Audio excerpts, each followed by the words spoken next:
क्या कभी आपने सोचा है, अगर आपको पता हो कि सामने सिर्फ मौत है, फिर भी क्या आप आगे बढ़ेंगे? क्या 16 साल की उम्र में कोई इतना साहस दिखा सकता है कि इतिहास उसे हमेशा के लिए याद रखे? महाभारत का एक ऐसा दिन है जो सिर्फ युद्ध का नहीं, बल्कि अद्भुत वीरता, कर्तव्य और बलिदान का प्रतीक बन गया। उस दिन एक युवा योद्धा अभिमन्यु अकेला हजारों के बीच उतरा। उम्र छोटी थी, लेकिन साहस आकाश से भी ऊंचा। जब बड़े बड़े महारथी पीछे हट रहे थे, तब एक 16 वर्षीय वीर ने वह जिम्मेदारी उठाई जिसे निभाना लगभग असंभव था। यह सिर्फ एक लड़ाई नहीं थी, यह धर्म और अधर्म के बीच खड़ी एक दीवार थी, जिसे एक युवा अपने साहस से थामे खड़ा था। वह दिन सिर्फ महाभारत का एक अध्याय नहीं बना, वह दिन इतिहास में अमर हो गया। आज हम उसी दिन की कहानी जानेंगे, एक ऐसे योद्धा की जिसने यह साबित कर दिया कि वीरता उम्र की मोहताज नहीं होती। महाभारत का वह दिन जो इतिहास में अमर हो गया। एक युवा योद्धा मात्र 16 वर्ष का अकेला हजारों के बीच उतरा, अभिमन्यु। युधिष्ठिर कहते हैं, भाइयों, आज कौरवों ने चक्रव्यूह रचा है। चक्रव्यूह को तोड़ने की कला अर्जुन से बेहतर किसी को नहीं आती। अभिमन्यु ने आगे बढ़ते हुए कहा, काकाश्री, मुझे चक्रव्यूह में प्रवेश करना आता है, बाहर निकलने का तरीका नहीं जानता, लेकिन जब तक प्राण है लड़ूंगा। द्रौपदी ने चिंतित स्वर में कहा, बेटा, यह बहुत खतरनाक है। अभिमन्यु ने मुस्कुराकर कहा, माता, पांडव सेना के सम्मान के लिए मैं यह खतरा उठाऊंगा। शंखनाद नगाड़ों की गूंज, अभिमन्यु का रथ आगे बढ़ता है। उसकी आंखों में दृढ़ता है। कौरव सैनिक चकित होकर, यह कौन है जो अकेले हमारे चक्रव्यूह को भेद रहा है? दुर्योधन ने कहा, यह अर्जुन का पुत्र है, आज इसे लौटने मत देना। पहला मुकाबला भीष्म पितामह के साथ। पितामह भीष्म कहते हैं, बेटा, तुम्हारा साहस सराहनीय है, पर लौट जाओ। अभिमन्यु ने कहा, पितामह, धर्म की रक्षा में पीछे हटना मेरे संस्कारों में नहीं।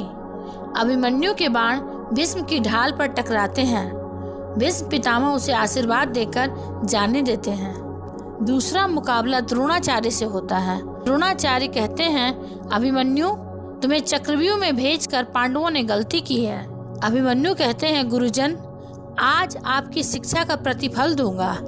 भीषण युद्ध, अभिमन्यु के बाण द्रोण की धनुर्धारा काट देते हैं, लेकिन द्रोण समय लेकर पीछे हटते हैं। कर्ण और कृपाचार्य दोनों तरफ से बाणों की वर्षा करते हैं। अभिमन्यु तेजी से आगे बढ़ता है।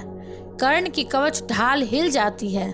कर्ण मन में कहता है, यह लड़का तो अद्वितीय है, लेकिन इसे बचना नहीं चाहिए। अधर्म की शुरुआत होती है। जयद्रथ द्वार को बंद कर देता है।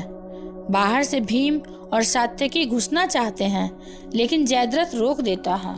जयद्रथ कहता है, आज एक भी पांडव इस चक्रव्यूह में प्रवेश नहीं कर पाएगा। अभिमन्यु चारों ओर से घिरा है। द्रोण, कर्ण, अश्वत्थामा, कृपाचार्य, दुर्योधन और शकुनी। अभिमन्यु ने कहा, आओ देखो अर्जुन का पुत्र कैसा लड़ता है। घोड़े थक जाते हैं, रथ टूटा, धनुष टूटता है, फिर तलवार और अंत में पहिया उठाकर वार करता है। अनेक महारथियों के एक साथ वार से अभिमन्यु घायल होकर गिरता है। अभिमन्यु धीमे स्वर में कहता है, पिताश्री, आज मैंने धर्म का कर्तव्य निभाया। वह रणभूमि में वीर गति को प्राप्त होता है। शाम में पांडवों के शिविर में अर्जुन लौटता है। समाचार सुनते ही उसकी आंखें जल उठती है। अर्जुन ने कहा, जयद्रथ, कल सूरज डूबने से पहले तेरा अंत होगा। यदि न कर पाया तो अग्नि में प्रवेश कर जाऊंगा। श्री कृष्ण मुस्कुरा कर कहते हैं, पार्थ, यह प्रतिज्ञा कल का सूर्योदय बदल देगी। अभिमन्यु का बलिदान केवल एक योद्धा का अंत नहीं था, यह धर्म, साहस और निष्ठा का सर्वोच्च उदाहरण था। महाभारत सिखाता है, जो अधर्म से लड़ता है वह अमर हो जाता है।